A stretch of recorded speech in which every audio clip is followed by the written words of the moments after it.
കേരള പോലീസിനെ നാണം കെടുത്തി ഒളിച്ചുകളി തുടർന്ന് CPM ക്രിമിനൽ അർജുൻ ആയങ്കി. ചെന്നിത്തലയുടെ പോലീസ് മുഴുവൻ പിന്നാലെ പാഞ്ഞിട്ടും ആയങ്കി എവിടെയെന്ന് കണ്ടെത്താനായിട്ടില്ല. ഇടയ്ക്കിടെ സമൂഹ മാധ്യമ പോസ്റ്റുകളിൽ പോലീസിനെ വീണ്ടും പരിഹസിക്കുന്നത് ആയങ്കി തുടരുകയാണ്. വിവരങ്ങളുമായി ജിജീഷ് കരുണാകരൻ ചേരുകയാണ് കൊച്ചിയിൽ നിന്നും. ജിജീഷ്, അർജുൻ ആയങ്കി എന്ന് പറയുന്ന CPM ക്രിമിനൽ കേരള പോലീസിനെ വട്ടം കറക്കുകയാണ്. ധൈര്യമുണ്ടെങ്കിൽ അറസ്റ്റ് ചെയ്യൂ എന്നൊക്കെ ആഭ്യന്തരമന്ത്രിയോട് വരെ വെല്ലുവിളിച്ച് സമൂഹ മാധ്യമത്തിലെല്ലാം ഓരോ തവണയും ഓരോ മണിക്കൂറിലും അല്ലെങ്കിൽ മിനിറ്റുകൾക്കകം കൃത്യമായി മറുപടികളും പോസ്റ്റുകളും ഒക്കെ ഇട്ടുകൊണ്ടേയിരിക്കുന്ന അർജുൻ ആയങ്കി. പക്ഷേ ആയങ്കി എവിടെയെന്ന് കണ്ടെത്താൻ കേരള പോലീസിന് കഴിയുന്നില്ല. പോലീസിന് നാണം കെട്ട് തലതാഴുന്ന അവസ്ഥ. അങ്ങനെ തന്നെയല്ലേ ജിജീഷ്? വിനോദ് പറഞ്ഞതുപോലെ തന്നെ അർജുൻ ആയങ്കി പോലീസിനെ കള്ളനും പോലീസും കളിപ്പിക്കാൻ തുടങ്ങിയിട്ട് ഏതാനും ദിവസങ്ങളായി. ഈ പോലീസ് അർജുൻ ആയങ്കിക്ക് പിന്നാലെ പായുന്നതല്ലാതെ അർജുൻ ആയങ്കിയെ കുറിച്ച് ഒരു വിവരവും പോലീസിന് ലഭിക്കുന്നില്ല.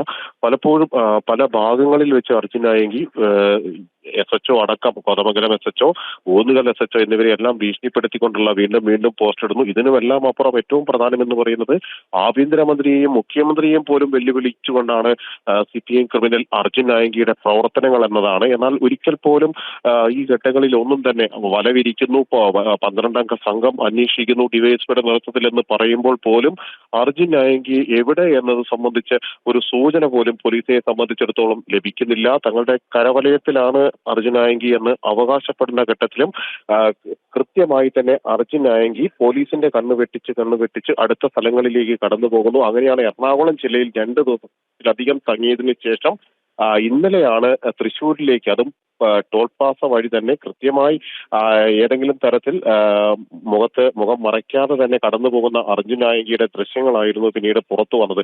ഇത്തരത്തിൽ പോലീസിനെ കൃത്യമായി കബളിപ്പിക്കാനും പോലീസിനെ വെല്ലുവിളിച്ചുകൊണ്ട് ഒളിവിൽ തുടരാനുമെല്ലാം തന്നെ അർജുൻ ആയങ്കിക്ക് കഴിയുന്നു. ഏറ്റവും ഒടുവിൽ കോഴിക്കോട് കമ്മീഷണറെ തന്നെ വെല്ലുവിളിക്കുന്ന നിലയിലേക്ക് അർജുൻ ആയങ്കി മാറുകയും ചെയ്തിട്ടുണ്ട്. എന്നാൽ പോലീസ് ഇക്കാര്യത്തിൽ ചെയ്യുന്നത് അർജുൻ ആയങ്കിയുടെ കൂട്ടാളികളായ ചില ആളുകളെ, വലിയ ക്രിമിനലുകളായ ആളുകളെ, അർജുൻ ആയങ്കിയുടെ ചില സുഹൃത്തുക്കളെ, ഒപ്പം തന്നെ സഹോദരൻ അടക്കമുള്ളവരെ എല്ലാം കസ്റ്റഡിയിൽ എടുത്തുകൊണ്ട് എന്തെങ്കിലും വിവരങ്ങൾ കിട്ടുമോ എന്നാണ് പോലീസ് ശ്രമിക്കുന്നത്. എന്നാൽ പലരെയും കസ്റ്റഡിയിൽ എടുത്തിട്ടും, പ്രത്യേകിച്ച് കോഴിക്കോടും മലപ്പുറത്തുമെല്ലാമായി 9 പേർ കസ്റ്റഡിയിലായിട്ടുണ്ട്.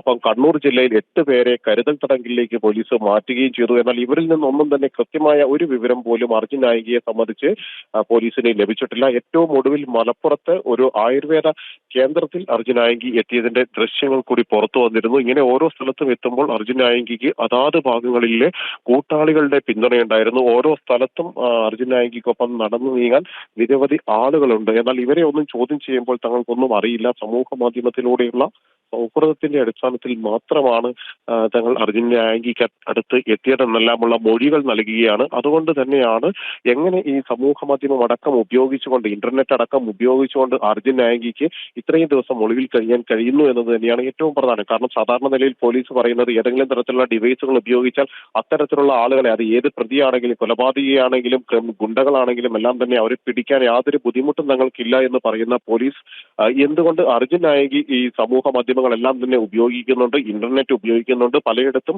വൈഫൈ കേന്ദ്രങ്ങളിൽ നിന്നുകൊണ്ടാണ് പുതിയ പോസ്റ്റുകൾ പലതും പോലീസിനെതിരെയും ആഭ്യന്തര മന്ത്രിക്കെതിരെയും എല്ലാം തന്നെ ഇടുന്നത്. അതുകൊണ്ട് തന്നെ എങ്ങനെ ഇത്തരത്തിൽ ഒളിവിൽ കഴിയുന്നു എന്നത് ഏറ്റവും പ്രസക്തമായ ചോദ്യമായി അവശേഷിക്കുകയും ചെയ്യുന്നുണ്ട്.